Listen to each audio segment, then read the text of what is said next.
Buenas tardes a todos y bienvenidos a la defensa de mi TFG de Modeling of Biological Materials at Different Scales, Restrictions and Applicability of Macroscale Hyperelastic Models. Debido a la extensión del TFG y a la limitación de tiempo para las presentaciones, solamente se van a presentar los resultados más importantes. Entonces, para centrar un poco, lo que se ha hecho ha sido caracterizar mecánicamente, o sea, mediante modelos hiperelásticos, materiales biológicos. Y para ello, primero voy a contar un poco el estado del arte y de qué es lo que se ha estado haciendo. Pues para caracterizar un material hiperelástico, se coge el material, se ensaya, se obtienen sus curvas de tensión de formación y a partir de estas se intenta obtener su función de energía. Y hay diferentes maneras. La manera clásica es prescribir una función de energía, es decir, una función analítica y hacer un curve fitting, o sea, intentar adaptar unos parámetros para obtener esa función. Y luego está otra metodología que es mediante la YPY Hyperelasticity, que es what you prescribe is what you get, que ha sido desarrollado por este grupo de investigación en parte, y sirve para obtener la función de energía, pero en vez de una expresión analítica, una función numérica, y también sirve para caracterizar el material en cualquier situación. Entonces, ¿cuáles son las aportaciones de este trabajo? Se va a aplicar esta metodología, pero no para materiales poliméricos, sino para materiales biológicos. No se va a utilizar para ensayos ni uniaxiales ni biaxiales, sino ensayos de cortante. Entonces, estas son las principales diferencias que han acarreado la tercera, que es que hasta ahora, cuando se llegaba al final y se tenía que resolver el sistema planteado para obtener la función numérica, se resolvía de forma convencional y tradicional. Pero debido a problemas por ser materiales biológicos y el rango de valores disponible por ser un ensayo cortante, se ha tenido que buscar diferentes formas para resolver el sistema. Entonces se han introducido nuevos algoritmos de optimización. Rápidamente el marco teórico, que he dicho, un material hiperelástico está caracterizado por su función de energía y cuando es incompresible y isótropo, se obtienen las tensiones principales con la expresión que aparece en la diapositiva. Pero como no interesan las tensiones principales porque estamos trabajando en un ensayo cortante, pues con un poco de matemática se llega a la expresión de la tensión cortante, que depende de la deformación angular gamma y de las parciales de la función de energía respecto a los estiramientos principales.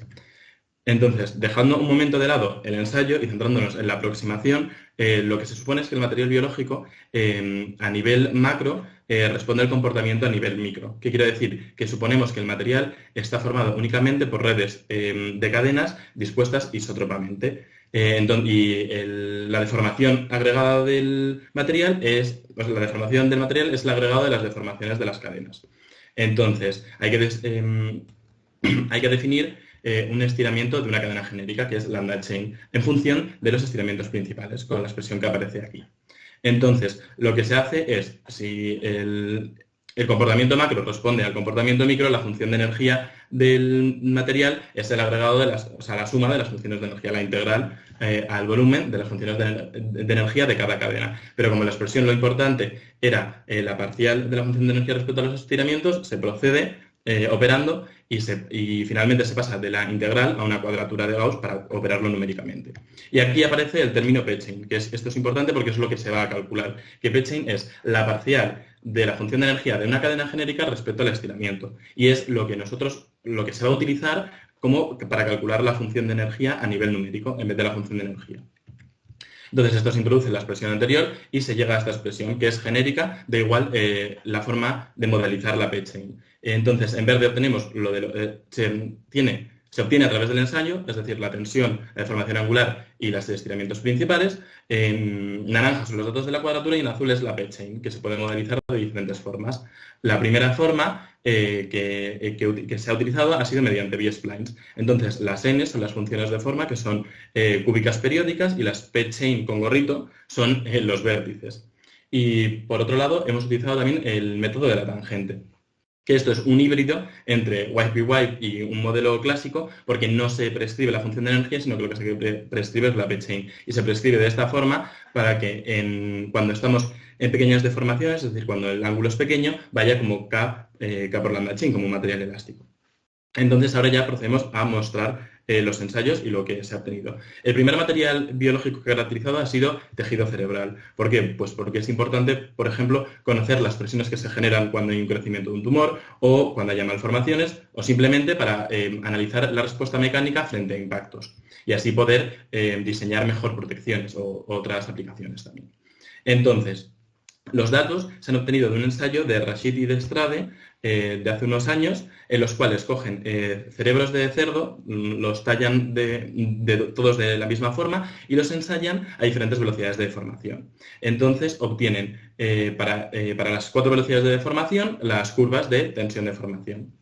Los datos que obtuvieron ellos son los circulitos y luego intentaron caracterizarlo también el material mediante un modelo teórico, como es el modelo de Ogden, pero un poco variado y un poco simplificado. Entonces, lo que se ha hecho ha sido, a partir de estos datos, tanto los experimentales como se han reproducido los teóricos que ellos consiguieron con el modelo de Ogden, intentar obtener las P-chain y ver qué se obtiene. Entonces, antes de enseñarlo, ¿qué es intuitivamente o qué es lo que tendría que aparecer? Pues a medida que la velocidad de formación es mayor, lo que ocurre es que el material se comporta de forma más rígida. Por lo tanto, las P-chains tienen que tener una pendiente mayor. Entonces, pasamos a los resultados y aquí se ven que aquí hay muchas gráficas. En la izquierda, lo que se ha obtenido con el método de la tangente. En la derecha, lo que se ha obtenido con el método de las B-splines. En línea continua, con los datos experimentales, en línea punteada con los datos teóricos y esto es todo. Y para las diferentes velocidades de deformación. Entonces se obtiene justo lo que se preveía que se tenía que obtener. Cuanto mayor es la velocidad de deformación, más empinada es la curva y aquí se ve bien. Una cosa que hay que mencionar es que, por ejemplo, el método de la tangente tiene una cosa positiva, que es que, aunque los datos experimentales tengan ruido, por decirlo de alguna forma, a problemas o errores acumulados, como la función está prescrita, ese ruido desaparece, se desvanece. Pero en las B-splines hay que suavizar los datos antes, porque si no, no aparecerían tan bonitos, o sea, tan suaves, como aparecen aquí, además de penalizarlo, penalizar los resultados. Entonces, ahora voy a enseñar las 4 curvas para cada velocidad de deformación. Es decir, para 30, 60, 90 y 120, las 4 curvas. Las 2 de las B-splines y las 2 del método de la tangente para los datos experimentales y teóricos. Y se ve que hay discrepancias, que los datos de la tangente y los datos de las B-splines no coinciden. Pero antes de explicar de dónde procede esta anomalía, voy a presentar a la inversa de lo que he presentado hasta ahora. Lo que hemos cogido han sido las tensiones y se ha obtenido la P-chain. Pues ahora con esta P-chain hay que ver si se obtienen las tensiones. Y obviamente con estos datos del P-chain se obtienen las tensiones esperadas, las formas adecuadas y todas las líneas, todas las curvas colapsan en la misma para las mismas velocidades de deformación. Entonces, ¿cómo es posible que sí se obtengan las tensiones, pero las P-chains aquí sean diferentes? Pues hay varias explicaciones y de hecho en el trabajo están un poco más extendidas, pero principalmente es porque la tangente está prescrita, la forma de la tangente está prescrita y además depende de 2 valores, de la K y de la lambda de bloqueo. Entonces, cuando aquí lo que se hace para obtener la K y la lambda de bloqueo es hacer un curve fitting, básicamente adaptar los parámetros para obtener las tensiones. ¿Qué pasa? Que cuando se hace esto, se está haciendo con la cuadratura, es decir, con la suma para agregarlo a todo el sólido. Entonces, las lambda chains que van dentro, o sea, los argumentos de cada tangente son diferentes y pueden ser o mayores o menores en función de las posiciones y en función de la expresión que aparecía anteriormente de la lambda chain y de las lambdas, o sea, de los estiramientos principales. Entonces, ¿qué pasa? Que para que no se vaya, o sea, porque como la tangente es asintótica, para que no se vaya la tangente, el lambda de bloqueo no puede pasar de cierto valor, porque si no, tenemos ahí un pico, una discontinuidad que no tiene ningún sentido. Entonces, al hacer el curve fitting para ello, lo que impone es que con un lambda máximo, haces que la K tenga que adaptarse a ese lambda. Entonces, lo que puede pasar es que la K sea suficientemente grande y aquí lo que pasa es que como la K es suficientemente grande y esto no acaba en 0, sino acaba en 0,6, baja de una forma más lenta. Esta es una explicación. Y la otra explicación tiene que ver, que está más desarrollado, con que aquí se está presentando la P-chain de forma genérica y aquí se está presentando la tensión, que es el agregado. Entonces, no se tiene en cuenta todas las cadenas, no se están sumando todos los componentes y, por lo tanto, no da el mismo resultado. Y ahora pasamos a los filamentos de actina. ¿Por qué se ha cogido los filamentos de actina, el tejido de filamentos de actina para ensayar? Porque lo que se quería era modelizar el citoesqueleto. Y el citoesqueleto tiene muchos tipos de filamentos. Pero lo más representativo, de una forma sencilla, lo más representativo es, y que se puede hacer a nivel sintético, es generar redes reticuladas de filamentos de actina, porque añadir los otros polímeros es muy complejo, no es estable y no es viable. Y de esta forma, con filamentos de actina, sí que se puede llegar a realizar y a obtener cosas razonables. Entonces, lo que hicieron, esta gráfica de aquí es de Palmer y Boyce, y lo que hicieron fue para diferentes concentraciones de actina y diferentes reticulaciones entre las cadenas, ensayarlo. Y tienen para una concentración de 8, 12, 21 y 29. Y luego lo que intentaron fue lo mismo que Rashid y Destrade, obtener un modelo teórico que lo reprodujera. Vemos que para 8, que es la curva de abajo, 12 y 29, las dos curvas coinciden, pero para 21 la forma teórica que ellos predijeron y la experimental no coinciden. Entonces, lo que se ha hecho ha sido también con estos datos intentar sacar las P-chain, a ver qué pasaba. Entonces, se puede observar que pasa lo mismo y lo que era de esperar, que a medida que mayor es la concentración, como mayor es la concentración, más rígido es el material, por lo tanto, las pendientes son mayores. De aquí en la tangente se ve perfectamente. Y una cosa que hay que nombrar, que es importante, es que con este modelo sí que se puede obtener una caracterización para la concentración de 21, porque como no estás asumiendo nada y es un modelo puramente data-driven, sí que hay, para los datos que se introducen, sí que obtiene una función de energía y se ve que es diferente la función de energía que se obtiene con los datos que la teórica. Entonces, el modelo sí que está obteniendo la P-chain, no como en Palmer y Boyce, que no fueron capaces para esa concentración, con el modelo que se tenía, de ajustarlo bien. Y otra cosa que hay que nombrar, que es importante, que es esta cosa extraña, por decirlo de alguna forma, que aparece aquí con la concentración de 29, que es que está por debajo, o sea, no tiene sentido que una concentración que sea más rígida, con un estiramiento, con el mismo estiramiento, tenga menor P-chain, o sea, menor energía. Y eso se explica porque las B-splines son sensibles al rango de valores que se introducen. Y, volviendo a la diapositiva anterior, para 29, el rango de valores es un 40% más pequeño que el rango de valores para las otras concentraciones y un 80% más pequeño que el rango de valores para el cerebro. Por lo tanto, se ha probado con los datos teóricos a intentar agrandar el rango y se ve como esta anomalía que aparece aquí abajo se va aplanando. Entonces, esto viene no debido al modelo, sino debido a que como no hay rango suficiente, no se pueden obtener los datos, no se puede obtener, lo que nos obtiene no es representativo.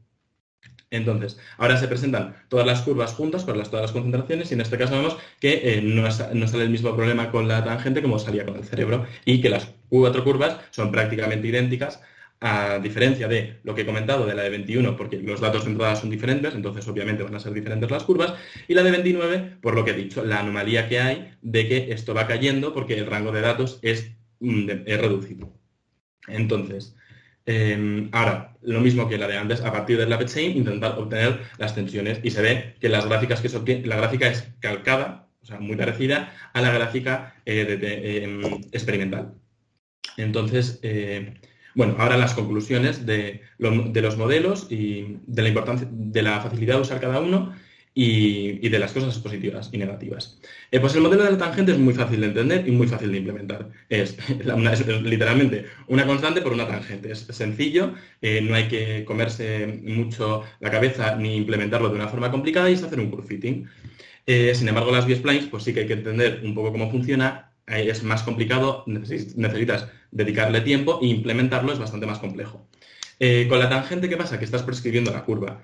Entonces, ya no es un método data-driven puro en el sentido de que no le estés suministrando información, ya le estás suministrando la forma de la curva. Sin embargo, las B-splines no.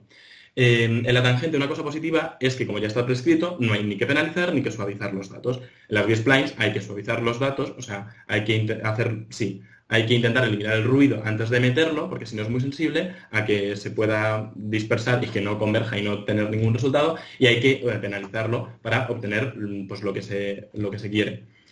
O sea, lo que se quiere, un comportamiento esperado. Luego, la tangente es menos flexible porque solamente tiene 2 grados de libertad, mientras que las B-splines depende de los vértices que quieras. Cuantos más vértices, pues más grados de libertad. Y finalmente lo que he comentado, que para la tangente es una buena aproximación para un rango de datos reducidos porque como está prescrito sabes que te va a salir una cosa razonable. Sin embargo, las B-splines, si el rango de datos es muy reducido y en los ensayos de cortante pasa, pues las cosas que se pueden obtener a veces no tienen mucho sentido. Entonces, trabajo futuro a partir de esto, pues intentar encontrar ensayos de filamentos de actina con las mismas concentraciones o del mismo tipo de cerebro porcino con otros ensayos, intentar reproducirlos a partir de esta SPchain. Y otra aplicación puede ser directamente intentar buscar otros materiales donde haya un rango de ensayos y a partir de un ensayo intentar obtener los otros. Entonces, este es el trabajo que quedaría pendiente o que se puede seguir.